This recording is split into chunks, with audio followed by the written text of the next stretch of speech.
Hello everyone, welcome to this video. तो दोस्तों, मैं हूं पुरुषोत्तम पांडे और आज हम बात करने वाले हैं स्टेनोग्राफर इन सी ट्रिपल एस के बारे में। सबसे पहले तो मैं आपको बता देता हूं कि इस वीडियो में हम लोग बात करने वाले हैं सी ट्रिपल एस में आपकी ज्वाइनिंग कहाँ पे होती है, मिनिस्ट्री कौन सा होता है और आपका सैलरी कितना होगा, सबसे बड़ा बात। और फिर आपको क्या काम करना पड़ता है, वर्कलोड कितना होता है, ठीक है, इसके बारे में बात करेंगे। और फाइनली कि प्रमोशंस कैसा है, इसके बारे में भी हम लोग बात करेंगे। ठीक है, तो चलिए शुरू करते हैं। सबसे पहले मैं आपको बताता हूँ कि सी ट्रिपल एस ये होता क्या है। ये सी ट्रिपल एस जो है वो स्टेनोग्राफर का एक कैडर होता है। ठीक है, कैडर का मतलब होता है कि एक छोटा सा ग्रुप जिसमें लोगों को ट्रेन किया जाता है एक स्पेसिफिक टास्क के लिए। ठीक है, तो ये होता है कैडर। तो जैसे एलडीसी का कैडर होता है अपना, ठीक है, जिसमें वो यूडीसी फिर आगे बढ़ते हैं, क्लर्कियल काम होता है बेसिकली।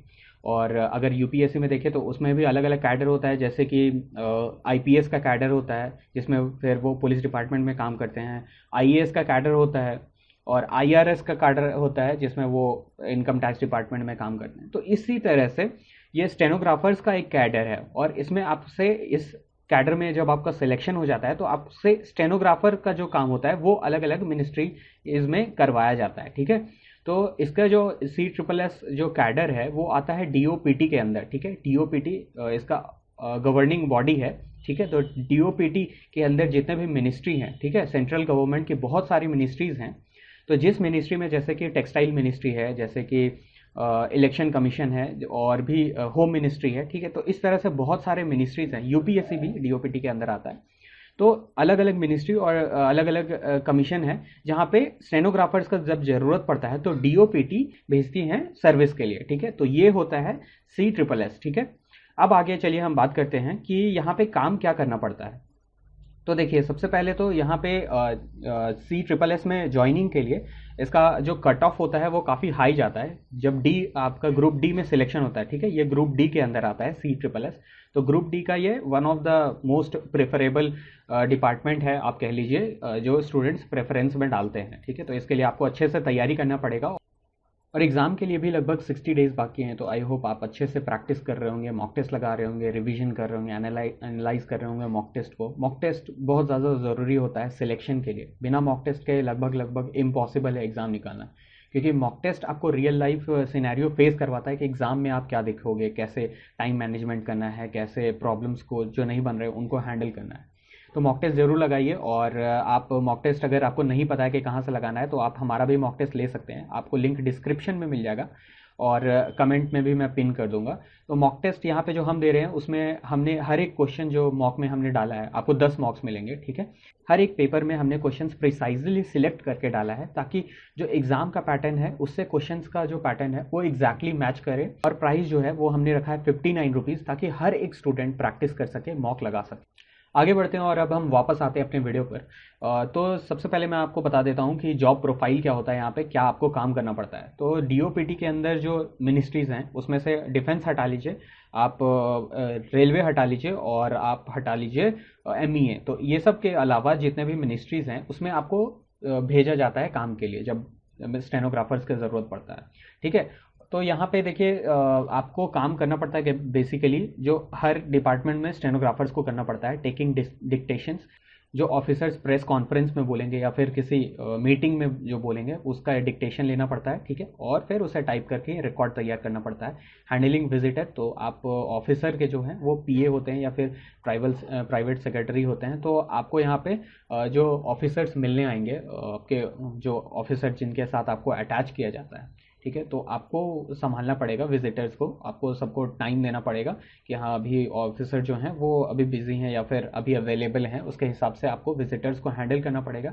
और जो कॉल्स आते हैं ऑफिसर को, ठीक है, अलग डिपार्टमेंट से, अलग दूसरे ऑफिसर से, तो वो सारा कॉल्स हैंडल करना पड़ेगा और अपने ऑफिसर के साथ उनका कम्युनिकेशन को चैनलाइज करना पड़ेगा। ठीक है, जो विजिटर आते हैं या फिर कॉल आता है दूसरे मिनिस्ट्री या डिपार्टमेंट से या दूसरे मिनिस्टर्स से, तो आपको हैंडल करना पड़ता है वो सारा कॉल उनके लिए। ठीक है, और उसके बाद आरटीआई जो आते हैं, आरटीआई रिक्वेस्ट, उनका जो जवाब भेजना पड़ता है उसमें आपको इन्वॉल्व होना पड़ता है, ठीक है। और उसके बाद फिर पार्लियामेंट का जब क्वेश्चन होता है, हर मिनिस्ट्री से पार्लियामेंट का जब सेशन होता है, एक स्पेशल सेशन होता है, तो उसमें क्वेश्चन किया जाता है मिनिस्ट्री से किसी भी चीज़ को लेके, तो उसमें फिर आपको इन्वॉल्व होना पड़ता है और पार्लियामेंट में जो क्वेश्चंस किए जाते हैं उसके लिए रेडी रहना पड़ता है। ग्रीवेंसेस पब्लिक और एम्प्लॉयज़ का, उनका रिप्लाई करना पड़ता है। टाइपिंग लेटर्स, लेटर टाइप करना, रिपोर्ट तैयार करना, रिपोर्ट टाइप करना, और फिर जो दूसरे विभाग से या फिर दूसरे मिनिस्ट्री से जो चिट्ठियाँ आई हैं उनका रिप्लाई करना, रिपोर्ट तैयार करना, ठीक है। और फिर इसके साथ साथ है maintaining engagement, preparing tour programmes and travel engagement. तो आपके मिनिस्टर या फिर जो ऑफिसर हैं वो अगर कहीं पे टूर पे जा रहे हैं या फिर उनका कोई मीटिंग है तो उसमें उनको असिस्ट करना और उनका सारा इंगेजमेंट देखना, ठीक है, कि वो सही से है, ऑर्डर में है या नहीं है। तो वो सब आपको काम करना पड़ता है। बेसिकली एक ऑफिसर को असिस्ट करना पड़ता है। और साथ साथ क्लर्कियल जो काम है, जैसे कि आरटीआई का रिप्लाई करना, लेटर टाइप करना, रिपोर्ट तैयार करना, ये सारा भी काम आपसे लिया जाता है। तो यहाँ पे एक स्टेनोग्राफर है जो वो मल्टीटास्कर होता है और वो अलग अलग काम, वेराइटी ऑफ काम वो करता है, ठीक। तो आइए अब हम बात करते हैं कि सैलरी कितना होता है CSSS में। तो देखिए सैलरी जो है वो आपका एक्स सिटी ही होगा, ठीक है। तो यहाँ पे आपको 42,000 का सैलरी मिलता है CSSS में। 90% चांस है कि आपका जो ज्वाइनिंग है वो एक्स सिटी में ही होगा, दिल्ली में ही होगा। ट्रांसफर्स लगभग ना ही के बराबर होते हैं, ठीक है। रेयर केसेस में ट्रांसफ़र होते हैं। 90% चांस है कि आप दिल्ली में ही काम करोगे और आपका जो ट्रांसफ़र होगा वो नहीं ही होता है। रेयर केसेस में अगर हो गया तो आपको दूसरा मिनिस्ट्री में भेजा जाता है, ठीक है, तो वो भी आपका दिल्ली में ही रहेगा। और अगर आपका किस्मत, और रेयर केसेस में जो मिनिस्ट्री के अटैच ऑफिसेज होते हैं वाई सिटी में, तो वहाँ पे आपका हो सकता है, ठीक है, पोस्टिंग। तो उसमें सैलरी जो होती है वो 37,000 होती है। तो चलिए अब हम बात करेंगे कि प्रमोशन इन CSSS कैसे होता है। तो सबसे पहले जब आपकी ज्वाइनिंग होती है तो आप ग्रेड डी में लेवल पे होते हो, लेवल 4 के स्टेनोग्राफर होते हो। उसके 6 साल के बाद आप एलिजिबल होते हो कि आप डिपार्टमेंटल एग्जाम्स में बैठ सको और प्रमोशन ले सको। लेकिन सीनियरिटी के हिसाब से अगर आपकी प्रमोशन हुई तो फिर आप पहुंचते हो ग्रेड सी के पे। तो यहाँ तक तो प्रमोशंस काफ़ी स्लो था, लेकिन इसके बाद से जो प्रमोशंस होता है वो काफ़ी फास्ट होता है। तो इसके बाद जब आप ग्रेड सी के बाद प्रमोशन लेते हो तो आप बन जाते हो PA, पर्सनल असिस्टेंट। यहाँ पे आपको जो ग्रेड पे होता है वो 4600 ग्रेड पे होता है, ठीक है। और 3 साल के बाद आप प्रमोशन लेते हो और फिर आप बन जाते हो एक गेजेटेड ऑफिसर, पर्सनल सेक्रेटरी। और यहाँ पे आपका जो सैलरी होता है वो होता है 5400 ग्रेड पे का, ठीक है। तो ये 5400 ग्रेड पे का एक पोस्ट है। और इसके 4 साल के बाद आप बन जाते हो PPS, प्रिंसिपल प्राइवेट सेक्रेटरी। और यहाँ पे आपका जो ग्रेड पे होता है वो है 6600, ठीक है। 6600 का ये ग्रेड पे है और ये काफ़ी ऊंचा पोस्ट है, ठीक है। लेवल 11 का ये एक पोस्ट है। और इसके 4 साल के बाद आप बन जाते हो सीनियर प्रिंसिपल प्राइवेट सेक्रेटरी, जो कि 7600 ग्रेड पे का एक पोस्ट होता है। तो देख रहे हैं आप, ये काफ़ी अच्छा प्रमोशन यहाँ पे सिनेरियो है। और इसके बाद फिर जब आपका प्रमोशन होता है लगभग 4 साल के बाद, तो आप बन जाते हो प्रिंसिपल स्टाफ ऑफिसर, जो कि एक 8700 ग्रेड पे का एक जॉब होता है। आपने 12th क्वालिफाई किया था और उसके बाद फिर आप ग्रेड डी में लगे थे, जहाँ पे आपका जो ग्रेड पे है, जो लेवल 4 का सैलरी मिल रहा था आपको 2400 ग्रेड पे। और आप देखिए कहाँ तक प्रमोट होकर पहुँचते हो, ठीक है। तो ये है 8700, ठीक है। लेकिन प्रमोशन का जो ये फ्लो है उसमें थोड़ा सा चेंज आया है। तो रूल्स एंड रेगुलेशंस कुछ चेंज हुए हैं, लेकिन अभी उसके बारे में ठीक ठीक DOPT के वेबसाइट पे भी अवेलेबल नहीं है ठीक से इन्फॉर्मेशन। जैसे ही इसके बारे में क्लियर प्रमोशन का जो रूल्स है वो क्लियर इन्फॉर्मेशन आता है कि क्या चेंजेस आए हैं, तो मैं आपको ज़रूर अपडेट करूंगा। और उस वीडियो का जो लिंक है वो मैं आपको कमेंट सेक्शन में ही डाल दूंगा और डिस्क्रिप्शन में ही डाल दूंगा, ताकि जो बाद में ये स्टूडेंट वीडियो देख रहे हो उनको ठीक ठीक पता चल सके, ठीक है। तो आगे बढ़ते हैं और अब हम बात करते हैं कि क्या क्या और बेनिफिट्स जो है वो मिलता है यहाँ पे CSSS में। तो सबसे पहले तो वर्क लाइफ बैलेंस यहाँ पे काफ़ी अच्छा होता है, ठीक है। रेयर केसेस होते हैं जब पार्लियामेंट के सेशंस चलते हैं जिसमें आपसे जवाब पूछा जाता है, ठीक है, मिनिस्ट्री से क्वेश्चन किया जाता है, तो आपका बिजी स्केड्यूल होगा। वरना फिर आपका जो लाइफ होगा वो वर्क लाइफ बैलेंस काफ़ी अच्छा रहेगा, ठीक है। 9 बजे आप ऑफिस जाते हो और फिर आपका 5:30-6 बजे तक ऑफिस बंद हो जाता है, ठीक है।